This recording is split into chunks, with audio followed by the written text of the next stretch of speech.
যে মেম্বার হতে পারবে না তাকে প্রধানমন্ত্রী বানায় ইউনূস, এমন অভিযোগ করলেন বিএনপির পদ স্থগিত হওয়া নেতা ও বীর মুক্তিযোদ্ধা অ্যাডভোকেট মোহাম্মদ ফজলুর রহমান। তিনি বলেন, ইউনূস সরকারের অধীনে কোনো নির্বাচন হবে না, কারণ তার রাজনৈতিক দল আগেই প্রার্থী ও প্রধানমন্ত্রী ঠিক করে রেখেছে।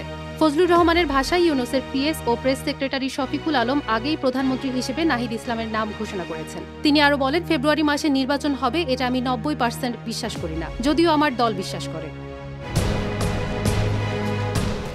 ফজলুর রহমান অভিযোগ করেন, আসন্ন নির্বাচনে জামায়াতের পক্ষে সব রিটার্নিং অফিসার ও ভোট প্রক্রিয়া আগেই ঠিক করা হয়েছে। তিনি তুলনা করেন, ডাকসুতে যেমন ডাইস বানিয়ে নির্বাচন পরিচালনা করা হয়েছিল, একই রকম ব্যবস্থা আসন্ন নির্বাচনেও করা হবে। তিনি ইউনূস ও জামায়াতের সম্পর্ককে রাতের বন্ধু হিসেবে উল্লেখ করেন, যা নির্বাচনে পক্ষপাতিত্ব ইঙ্গিত করছে। তার ভাষ্য, ইউনূস হলো তারেক রহমানের দিনের বন্ধু আর শফিকুর রহমান হলো রাতের বন্ধু, যেখানে রাতের বন্ধুর প্রতি ডক্টর ইউনূসের মায়া বেশি।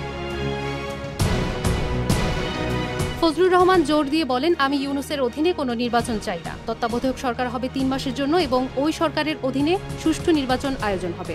ফজলুর রহমান আরও ব্যাখ্যা করেন, তত্ত্বাবধায়ক সরকার আইন অনুযায়ী গঠিত হবে এবং তার উপদেষ্টাদের নিয়ে 120 দিনের মধ্যে নির্বাচন সম্পন্ন করবে। তিনি মনে করিয়ে দেন, সুষ্ঠু নির্বাচনের জন্য এটি একমাত্র সঠিক প্রক্রিয়া।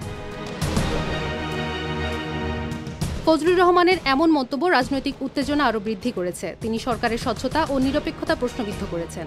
তার ভাষায়, বর্তমান পরিস্থিতিতে জনগণের বিশ্বাস ফিরিয়ে আনার জন্য তত্ত্বাবধায়ক সরকার ছাড়া বিকল্প নেই। তিনি সতর্ক করে দেন, যদি ইউনূসের অধীনে নির্বাচন হয় তবে দেশের গণতান্ত্রিক প্রক্রিয়া ও ভোটের সুষ্ঠু মূল্যায়ন ক্ষতিগ্রস্ত হবে।